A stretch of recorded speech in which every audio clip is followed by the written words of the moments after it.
आज की कहानी है गरीब कुम्हार की बेटी बनी राजकुमारी। यह कहानी बहुत ही मज़ेदार है। इस कहानी को अंत तक ज़रूर सुनना। चलिए अब देर ना करते हुए कहानी को शुरू करते हैं। एक चंदनपुर गांव में राजा रहते थे। वह बहुत ही परेशान रहा करते थे। उनकी कोई संतान नहीं थी। रानी हमेशा चिंतित रहती और कहती राजा से, हमारे कुल का क्या होगा? आज कोई भी हमारे पास संतान नहीं है। फिर राजा कहते, तुम परेशान मत हो, एक ना एक दिन हमारे घर भी संतान जरूर आएगी। फिर कुछ दिनों बाद रानी एक प्यारी सी बेटी को जन्म देती है। राजमहल में खुशियाँ छा जाती हैं। राजा बहुत ही खुश होते हैं और मंत्री से कहकर पूरे गांव के लिए दावत करवा देते हैं। सभी लोग ढेर सारी बधाइयाँ गाते और बेटी को आशीर्वाद देने आते हैं। उन्हीं में से एक साधु भी उस दिन बेटी का चेहरा देखने आए थे। चेहरा देखते ही साधु उदास हो जाते हैं। तभी राजा समझ जाते हैं कि जरूर कोई ना कोई बात है। फिर राजा जी साधु जी को बाहर ले जाकर पूछते हैं, क्या बात है? तुमने मेरी बेटी का चेहरा देखकर उदास क्यों हो गए? फिर वह कहते, राजा जी मुझे माफ़ कर देना, जो हकीकत है वो मैं तुम्हें बता देता हूँ।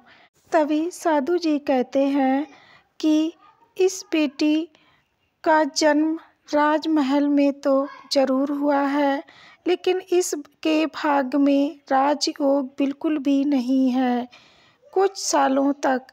फिर राजा जी कहते, ऐसा कैसे हो सकता है? मैं अपनी बेटी की सुरक्षा करवा दूंगा और मंत्रियों से कहकर बेटी के लिए इस घर में ही सारी व्यवस्था कर दूंगा, जिससे मेरी बच्ची घर से बाहर बिल्कुल ना निकले।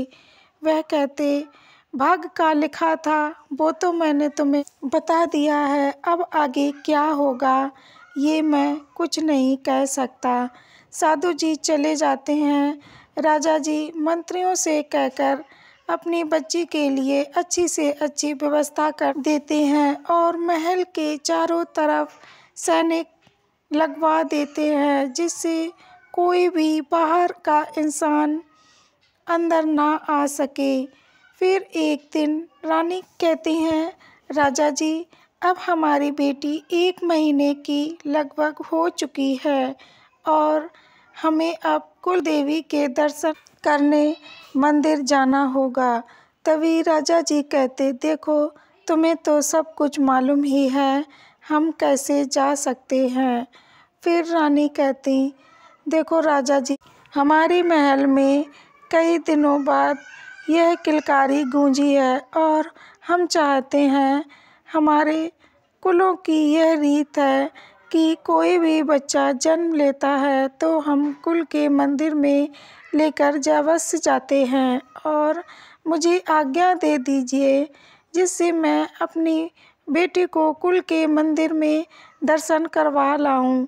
वह राजा सोच समझकर विचार करते हैं और रानी से कहते, तुम ऐसा करो, बेटी को लेकर मंत्रियों के साथ चली जाना, मैं कुछ काम से बाहर जा रहा हूँ, तुम मेरी बच्ची का ध्यान रखना।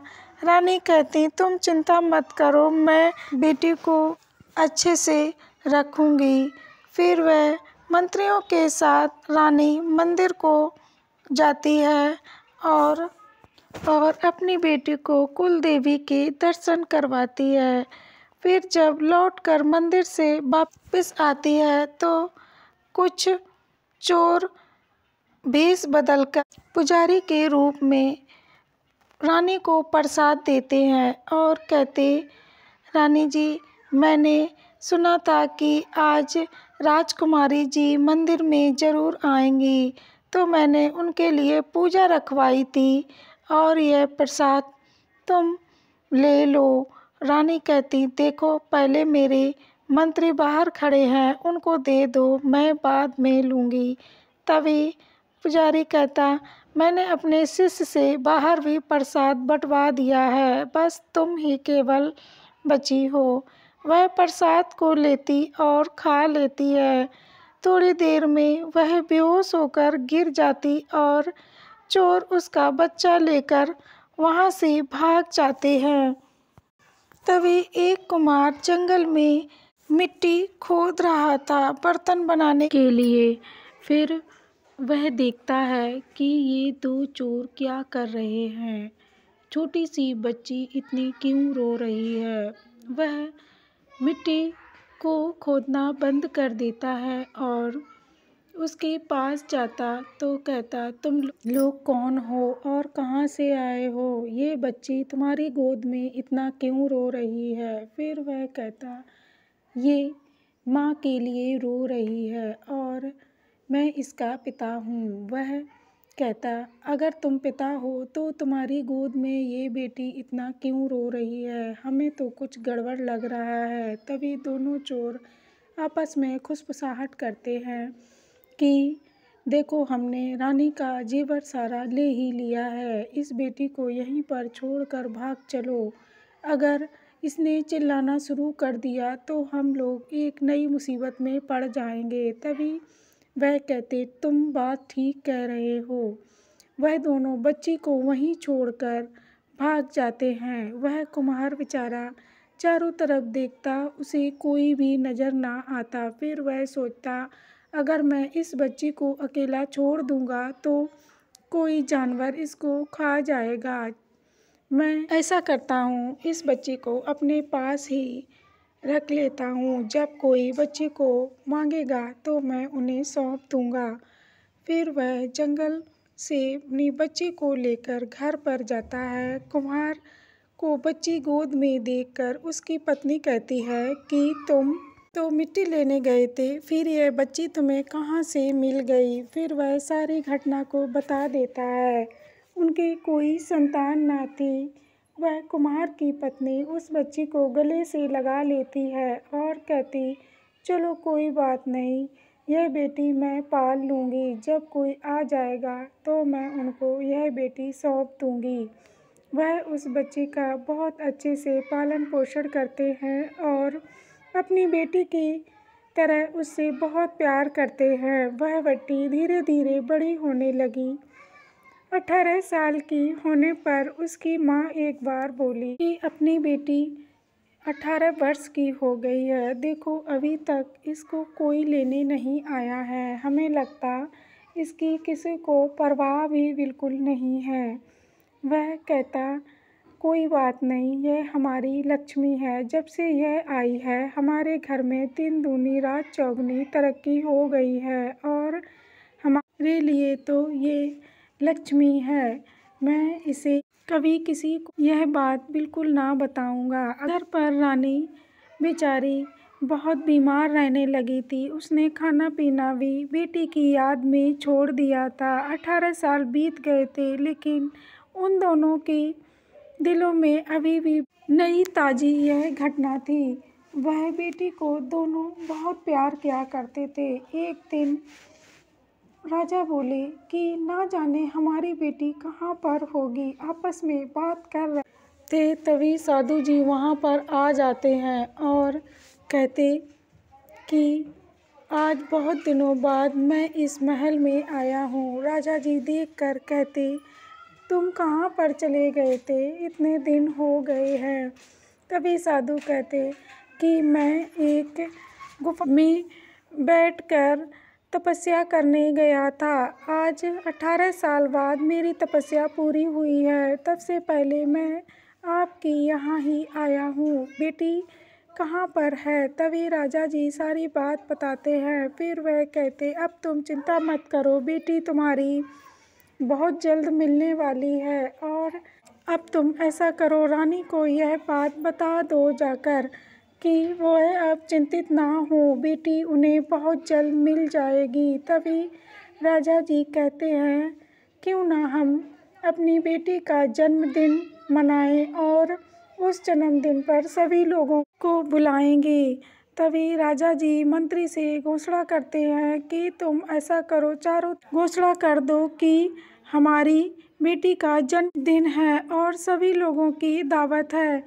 फिर वह राजा खुशी खुशी से पूरी तैयारी में लग जाता है। फिर रानी के लिए भी अच्छे से जेवरात बनवा देता है। रानी को देखकर कहता है कि तुम यह कपड़े और गहने पहन लो, मैंने तुम्हारे लिए बनवाए हैं। वह कपड़े रानी गहने और पहन कर तैयार हो जाती है। तभी मंत्री कुमार के वहाँ पहुँचता है और कुमार से कहता मुझे ढेर सारे मिट्टी के घड़े चाहिए हैं, तुम मुझे बना कर क्या दे दोगे? मेरी राजकुमारी का कुछ दिनों बाद जन्मदिन है। तभी कुमार कहता क्यों नहीं, मैं ज़रूर बना कर दूंगा, ये तो मेरा सौभाग्य है जो मैं राजकुमारी के जन्मदिन पर मिट्टी के घड़े बनाऊंगा। फिर वह जोरों शोरों से मिट्टी के घड़े बनाने लगता है। उस दिन जब बैलगाड़ी से वह घड़े ले जा रहा था, तभी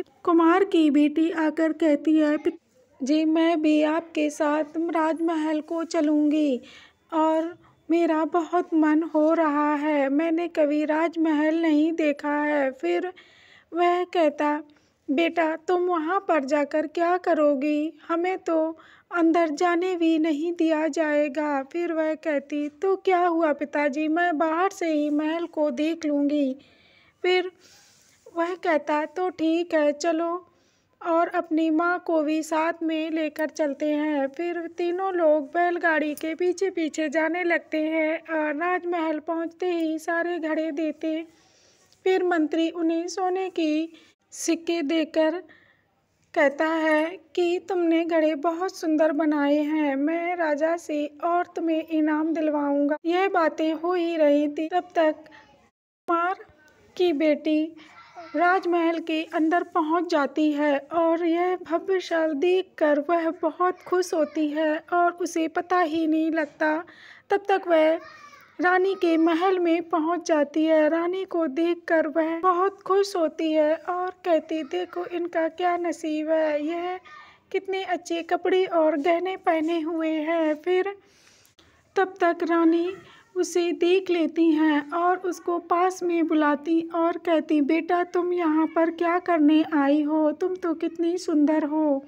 फिर वह बताती है मैं कुमार की बेटी हूँ और मेरे पिताजी यहाँ पर घड़ी देने के लिए आए थे और मैं भी पिताजी के साथ आई थी। मैं महल देखने के लिए अंदर तक चली आई, मुझे पता ही ना चला मैं कब आपके पास आ गई। तभी वह कहती कोई बात नहीं बेटा, तुम बहुत सुंदर हो, आज मेरी बेटी का जन्मदिन है और आज मैं बहुत खुश हूँ। अगर मेरी बेटी होती तो तुम्हारी जितनी ही बड़ी होती।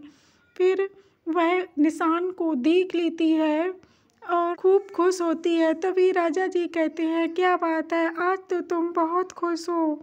फिर वह कहती देखो राजा जी, यह वही निशान है जो मेरी बेटी के हाथ में था और ये निशान वैसा ही इसके भी है। हमें तो पूरा विश्वास है कि ये हो ना हो मेरी ही बेटी है। तभी राजा जी देखकर बहुत खुश हो जाते हैं और कहते बेटा तुम्हारे माता पिता कहाँ हैं। फिर वह सारी बात बताती और माता पिता को बाहर लेने आती है। जब राजमहल के अंदर उसके माता पिता जाते हैं तब रानी और राजा जी दोनों कहते हैं तुम्हारा बहुत बहुत धन्यवाद जो तुमने मेरी बेटी को पाल पोस कर इतना बड़ा किया बिना कोई स्वार्थ के।